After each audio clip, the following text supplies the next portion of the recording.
Hello and welcome to episode 29. I had to cut 28 because I was in pain.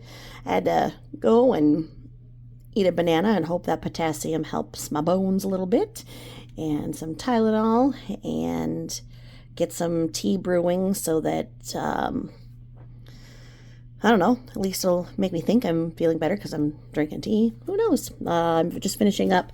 I finished up my coffee with my, okay, honestly, I think it was at Target or Walmart. But if you get the creamers, that if you ever see white chocolate raspberry creamer, it is so good. I just can't. It's really hard to find. I like that creamer and I like amaretto the best. And of course, my pumpkin spice creamer. Uh, I mean, you know that I have a fridge full of that. And I've found that creamers actually freeze well, too. So I have my holiday creamers ready. I did find eggnog that is lactose free, too. It was funny because there's all of the aisles of eggnog in the shelves, and they're all filled. And then there was only one left of the lactate eggnog. It's just so rich. It can be really hard on your stomach. So if you can find lactate eggnog, you're golden. So episode 29 is starting out with page 8 of 10 in the supplemental discovery letter, which is essentially the bookmark of where the hearing will begin, because everything had to be basically stopped in real time because her attorney, as we know, was so far behind. Because, and it shouldn't reflect badly on the attorney. Let's just say that right now. It's because of the games that Katie Joy plays that I don't know if her attorneys know the depth of the fuck shit that is Katie Joy and her creations. We'll ask this crystal ball if they know about it. Do you know all of the fuck shit that Katie Joy brings about in this world? It's gonna say yes. Okay, does this look like a crystal ball, or does it look like this is grabbing onto a freaking testicle? I'm not even kidding.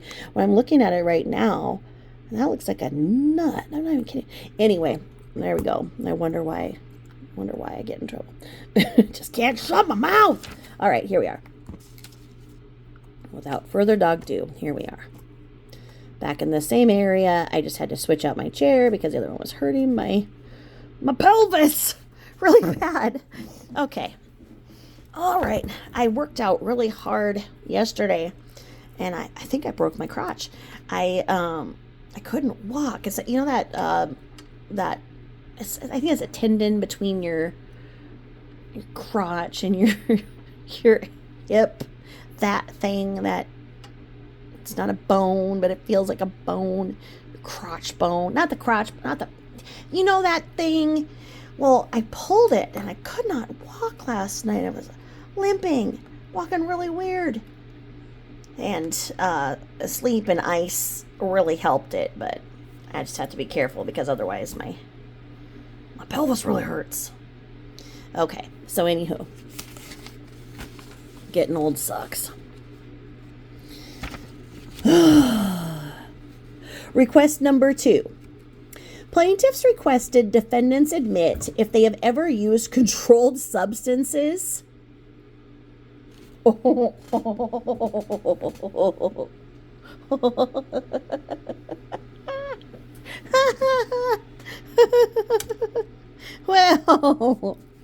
Well, all right. Let's see. Wow, this is interesting here. Plaintiffs requested defendants admit if they've ever used controlled substances, including alcohol, while discussing plaintiffs on Instagram. Oh. Now, okay, this is interesting. I'm going to tell you a little secret here. So, I have a terrible narcissist grandmother. Grandma Narcissist. We'll just call her that for right now. And when she's good, she's very, very good. And when she's bad, she's very, very bad. Well, you could have a great conversation with her. No problem. Everything's great. Well, with a narcissist, same with the haters. Maybe there's a bunch of narcissists all floating around YouTube, and that's the problem here, is that there's narcissists, and maybe narcissists are actually trolls and haters. That would make a lot of sense. But if you tell a narcissist or a hater anything you say can and will be used against you. So Grandma Narcissist would have a great conversation, whether in a visit or a phone call or whatever. And then she'd start drinking the wine, and she'd write these freaking letters and put them in the mail. And I cannot tell you the vile, vitriolic spew that came from her poison pen. And then she wouldn't remember it. Because, you get this freaking letter from hell, a few days later in the mail, and you call up and you're like, Grandma? Yeah, sweetheart. Can you tell me why you did this? Well, I don't know what you're talking about, sweetheart. So narcissists also play dumb. So, you get gaslit into, no, I don't know. No. Well, why would you take it that way? So it's that whine, narcissism, the inhibition, and just vile anger that people who drink wine seem to spew. It seems like the alcohol strengthens the personality disorder. Now, I'm going to explain this because some people don't understand that there are personality disorders. And I've explained this on other forums because people who don't understand that a personality disorder is what we're talking about when we say a sociopath, a narcissist, somebody who has histrionic personality disorder. Those are personality disorders, okay? They're in one class. The other class has your biological issues that can happen from your brain having mental illness, and in the way that serotonin reuptake is not processing correctly, etc., or you have your depression, and you have your bipolar, and you have schizophrenia, which is, sadly often hereditary.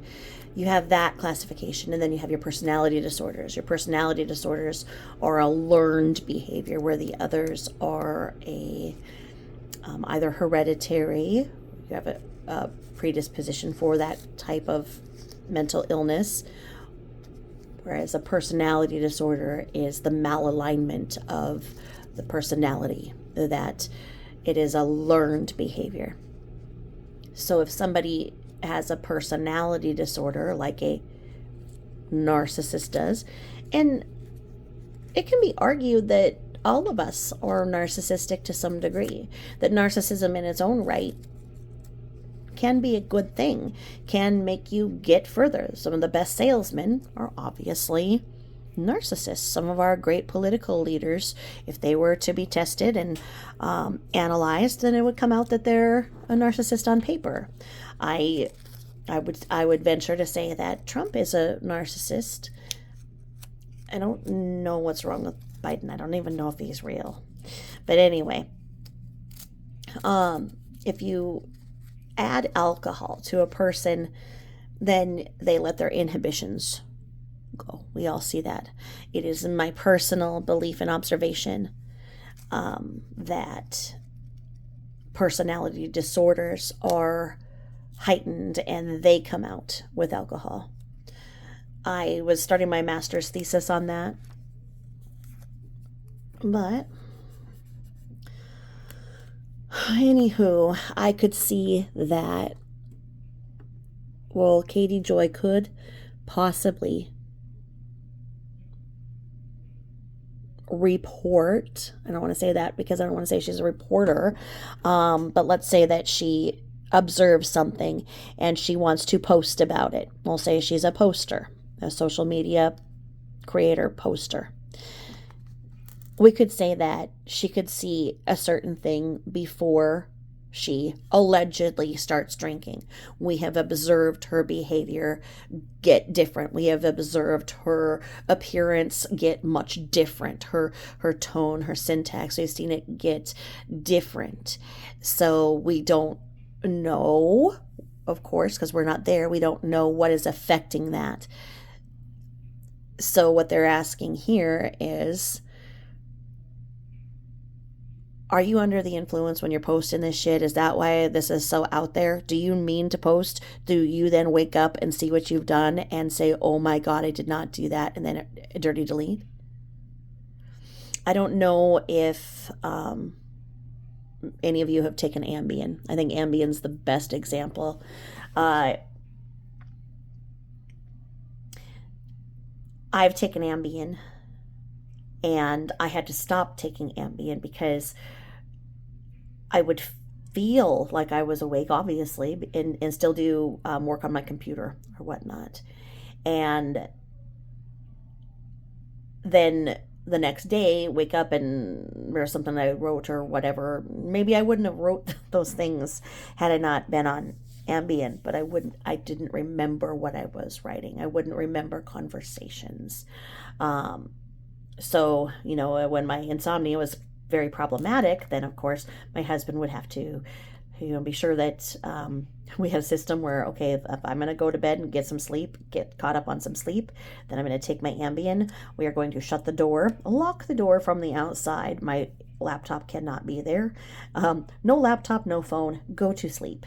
And, I would never take Ambien and, watch my kids or anything like that, because knowing that I would not remember what email or anything, I would never take Ambien, watching kids or anything like that. But when it became, that there was a part where I absolutely be so sleep deprived that I would have to take Ambien, knowing then that I could not remember what I did was very scary to me. And I do not take Ambien, have not taken Ambien in probably 17, God, 19 years. I know that there are several people who I'm speaking to right now who are taking Ambien, and I'm not saying it's a bad thing. It's one way of when a person has a sleep disorder that is taking over their lives and they have to get sleep, then Ambien is a tool for that. So I'm not judging, but I think that there's probably people out there who are laughing and can kind of agree right now that there are Ambien stories that you have when you take Ambien. That there are people who gain a lot of weight on Ambien because they don't remember getting up and eating. Of course, there's the famous stories of people eating raw meat and whatever else, waking up, there's a pile of raw meat because they are not awake, but they are eating. And driving, and didn't Robert Kennedy do something weird? Wasn't he the one who was in the produce section pissing on everything? Speaking of which, did you guys just hear that Matthew Perry was found dead in his pool? I know that he had trouble in the past, and I had hoped that he had recovered, and I don't know much details. It just kind of broke in on the news when I had just taken my little break there. I'm so sad because he was so talented, and I can only imagine how the cast and crew of Friends is feeling right now, and I'm sending prayers and positive vibes their way. Anyway, the point here is that I think that there's conjecture is some of this posting coming when Katie Joy is under the influence of something, and then it matches up to the dirty deletes that she gets all wild and everything, and maybe her untreated personality disorder, or if she has other things going on. I'm not profiling her right now. I am not a mental health professional. I have a bachelor's in psychology and a bachelor's in criminal justice, but that doesn't make me anything. that I would say anything to right now. I'm not speaking in that capacity right now. I am speaking just to you as friends while we're sitting here trying to understand what exactly has happened. And I personally think that it would make a lot of sense that she is under the influence of either alcohol or something else that creates some of this. And I think that it's very sad. I think that inside Katie Joy is a very sad, frightened, angry little girl that needs love, compassion, and a lot of therapy. And that is not coming from a point of judgment. I was in a need of a lot of therapy to understand and cope with the way that my childhood went from the extreme abuse that I endured. So I'm not coming from a point of judgment. I'm coming from a point of saying that I believe she truly needs help. And I hope that at some point something serves as a wake-up call and that she gets the help that she needs so that she can be a more effective mother and a better wife. Based on what we've observed, there are deficits in both of those aspects, and she could function better. I am sure of it. I am sure she could function better, and I'm sure she could be a happier person, a better mother, and a better wife if she were to get treatment for her mental health and possible issues with substance abuse. Possible, in my opinion. Allegedly. I am not judging, but that is one of the main driving factors in why I am looking at this, because I believe that she can behave better. I don't think that she's a lost cause. I think that she number one, needs to grow the fuck up, and number two, she needs to look at herself instead of looking at everybody else and criticizing everybody else, especially women. It bothers me how mean women are to other women. Even I'm seeing a lot of comments lately about the amount of haters and negativity and toxicity in this whole YouTube thing, and it makes me sick. And I just stated, that it's proof in writing as to why women don't get ahead. It's proof as to why men get further than women, because women will pull women down. Women get taller by stepping on another one's neck, especially in the workplace. So it could be argued that right here I'm pulling another woman down.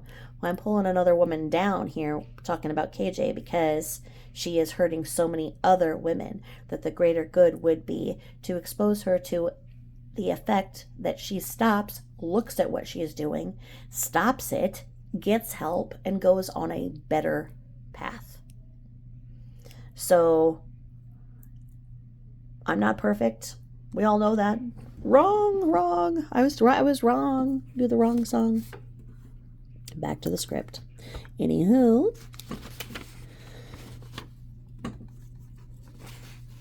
if we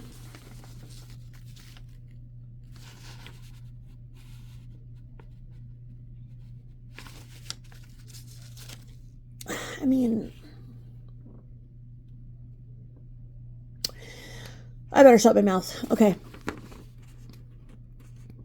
And that's all alleged, in my opinion. And yes, I know that the ones over there, oh, I'm going to get sued too. Yes, I would stand in front of a judge. I would stand in front of Katie Joy and tell her all of this to her face. It's not anything I wouldn't do. If I get called to a judge to answer for my actions, I'll do it. I wouldn't say anything here that I wouldn't. I'm obviously speaking on a public thing where anything I say can and will be used against me. It is, as you see, anything I post right now. Anything. Like I say, there's nothing I wouldn't say to somebody's face or to a judge. And speaking of Katie Joy, though, the recent pictures, I think the Botox actually has made her look better. I really do. I mean, like I say, arguably from the way that she looked previously, I've never seen Botox actually make somebody look better in that regard. It's interesting that maybe she just doesn't have I don't know. I think it is making her look better. The fillers, definitely. So,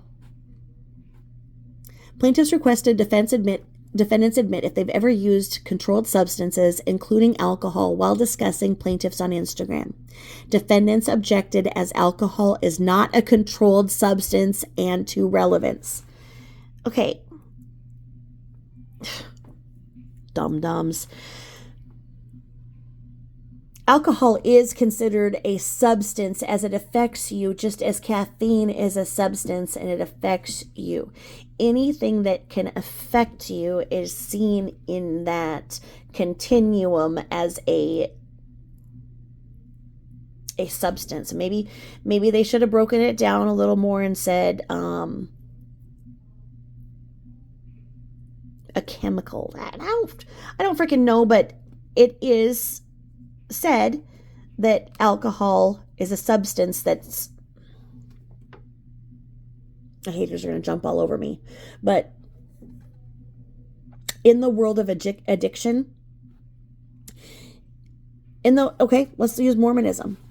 They believe that any substance that can affect your mind and being present and engaged is something you should stay away from.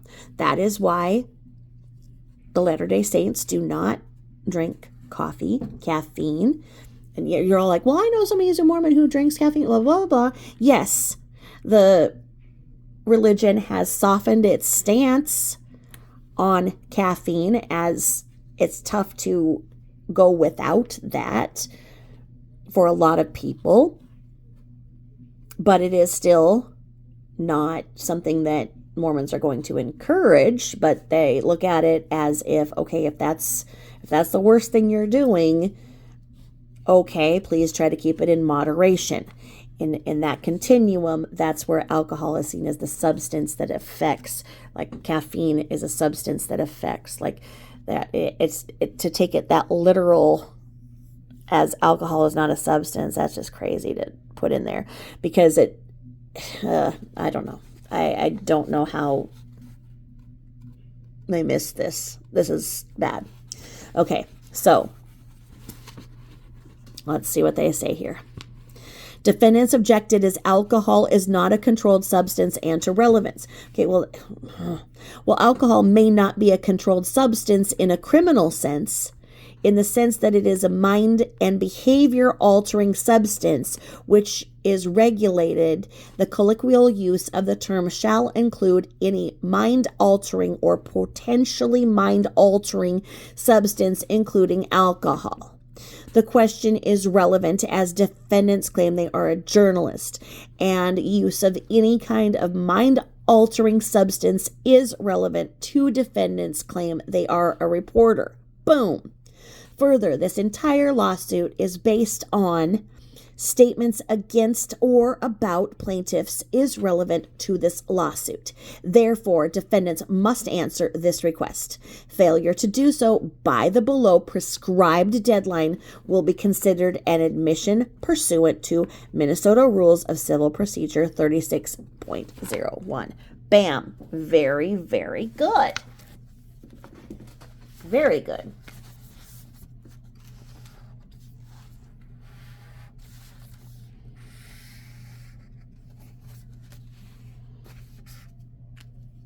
There are a lot of journalists who are alcoholics and recovering alcoholics, actual journalists who are like war reporters, war correspondents, and such, that really get into some stressful environments come to mind. All right. Request number 19. Plaintiffs requested defendants admit that they addressed and distributed to the public confidential court documents covered by a protective order. Defendants objected as to this as it calls for a legal conclusion. Calls for a legal conclusion is an acceptable answer to a complaint, not a discovery. Oh, Amber is schooling them. Pursuant to Minnesota Rules of Civil Procedure 36.01, a party may serve a request that relates to statements, opinions of fact, or the application of law to fact, including the genuineness of any document described in the request. Emphasis added. Emphasis added. In the underlined part is where they want the emphasis. Emphasis. I'm joking because I remember that one movie where they're like the emphasis is on the wrong syllable. They want emphasis on the application of law to fact. Okay. As plaintiff's request seeks application of law to fact, which is clearly allowed by Rule 36, plaintiffs must respond to this request. Failure to respond to this request by the below prescribed deadline will be considered an admission pursuant to Minnesota Rules of Civil Procedure 36.1. Request 22. Plaintiffs requested defendants admit they discouraged others from joining 7M Films Incorporated. Defendants objected and stated the posts on Instagram speak for themselves. Pursuant to Minnesota Rules of Civil Procedure 36.01, a denial shall fairly meet the substance of the requested admission, and when good faith requires that a party qualify an answer or deny only a part of the matter of which an admission is requested, the party shall specify so much of it as true and qualify or deny the remainder. Defendants have not admitted, denied, nor have they qualified their answers as the rules require. Minnesota Rules of Civil Procedure 3601 requires a party to respond to a request relating to statements and opinions of fact. As social media posts are statements and their posting is an opinion of fact, defendants are required to answer this request. Failure to respond to this request by the below prescribed deadline will be considered an admission pursuant to Minnesota Rules of Civil Procedure, page 3601, paragraph 3601. Request 43. Plaintiffs requested you admit that you have purchased social media followers. Defendants objected as to unlimited in time and scope to and relevance. Oh, if she admits she's bought followers, oh my God. YouTube is supposed to be watching for that because then they don't see the corresponding interaction to the sub spot. But that would be interesting.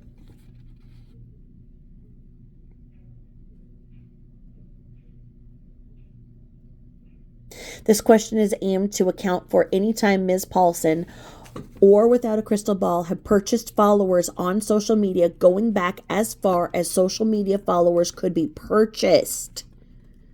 Defendants have touted throughout this lawsuit that Ms. Paulson is a reporter and her follower count proves it. Her history of potentially purchasing followers or not is highly relevant to Ms. Paulson's classification of herself as a reporter as well as her credibility. This lawsuit is based on defendants' actions and her actions as it relates to her social media. Okay.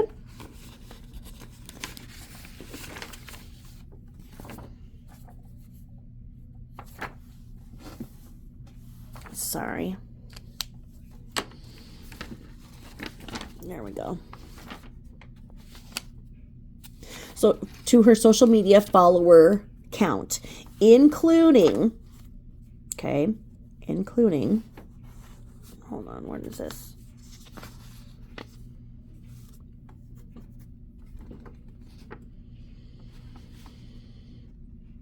Okay.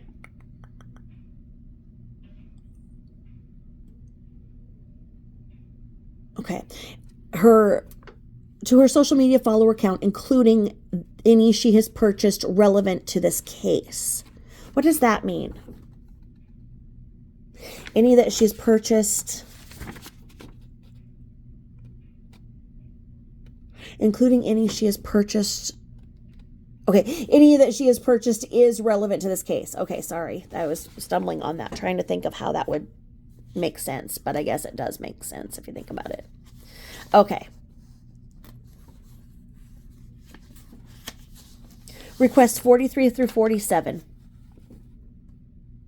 Plaintiffs requested that defendants admit that they provided false information about plaintiffs to third parties.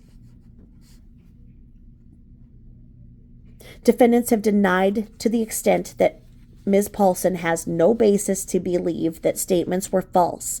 Defendants have failed to answer this request in good faith. Plaintiffs did not ask if Ms. Paulson knew she was providing false information to third parties. It asks if Ms. Paulson has provided false information to third parties. Please respond to the request as asked. Failure to do so by the below prescribed deadline will be considered an admission pursuant to Minnesota Rules of Civil Procedure 36.01. Okay.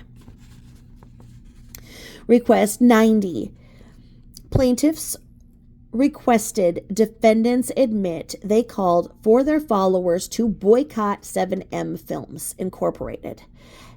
Defendants objected and stated the posts speak for themselves.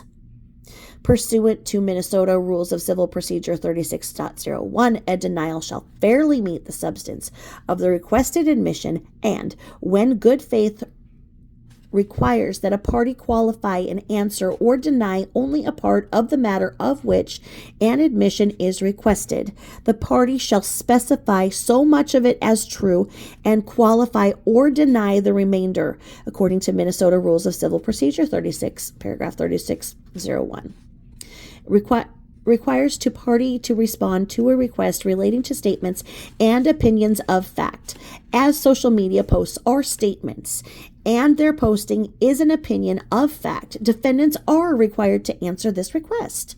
Failure to respond to this request by the below prescribed deadline will be considered an admission pursuant to Minnesota Rules of Civil Procedure. Paragraph 36.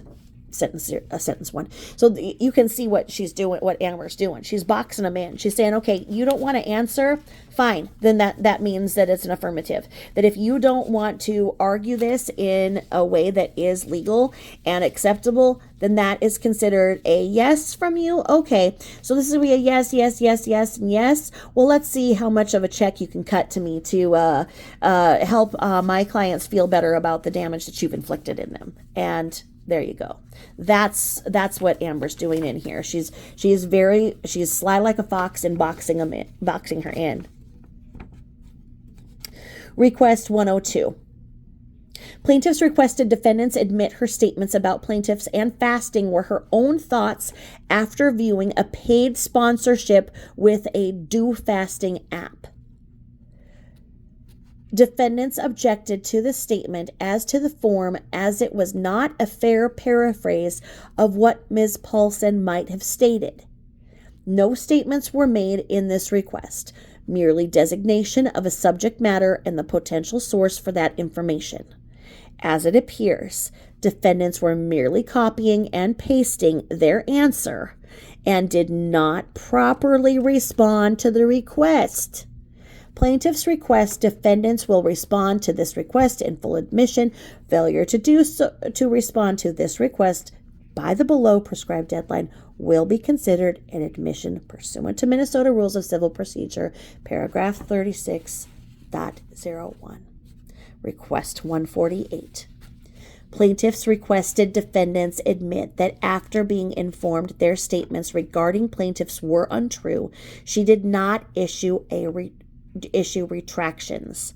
Defendants objected to this request insofar as it presumes Ms. Paulson's statements regarding plaintiffs were untrue and she was informed that such statements were untrue. Without getting too into the weeds, Without getting too into the weeds, in addition to the cease and desist letter sent to Ms. Paulson, which stated her posts were false and requesting she take them down, defendants have personally reposted the statements by plaintiff on their own social media, wherein plaintiffs were stating that defendants' statements were untrue. Defendants were informed their statements were untrue. The request is that, following plaintiffs informing defendants their statements were untrue, defendants did not issue retractions regarding any of their statements. Plaintiffs request defendants respond to this request in full. Failure to respond to this request by the below prescribed deadline will be considered an admission pursuant to Minnesota Rules of Civil Procedure, paragraph 3601. Please respond to this letter immediately with your full responses to discovery. If you do not intend to supplement your discovery responses, please send a proposal for a meet and confer conference. Failure to respond in full to these requests will result in plaintiffs filing a motion to compel pursuant to Minnesota Statute 3701 and motions for sanctions and attorney's fees for defendants' willful failure to respond to discoverable and relevant questions, as well as reporting defendants for perjury under Minnesota Statute 609.48 for their inconsistent statements. Very truly yours, Stavig Law, signed by Amber J. Stavig. Take a bow, Miss Amber. Take a bow. You did great. You did great. I really feel that Amber is amazing. I think that she really did her homework. I think that she is an advocate for her clients and that she did the homework, that she saw this as something that she believes in. As you can tell in her posting, that she isn't just copying and pasting. She is writing out that this is wrong. This is how it is wrong. And if you want to continue to be a little insolent shit and take this attitude, then fine. Let's go and you can write a check. That's the way she's doing it. And I think that 7M invested wisely in her. No amount of money is going to take away the humiliation and the frustration that so many people feel at the hands of Katie Joy and her need for destruction. And I feel that Katie Joy lacks empathy. Somebody who lacks empathy may have a personality disorder. And if the personality disorder is compounded by a chemical substance, as we're talking about, that can be problematic. And I think that we are seeing some very problematic behavior. And it's behavior. It's not the person. Somebody asked, do I hate Katie Joy? Do I hate her? Why do you hate her? I don't hate her. I do not approve of the behavior, and I believe that the behavior can be changed. Anybody can change their behavior anytime. We see that that's not even a question.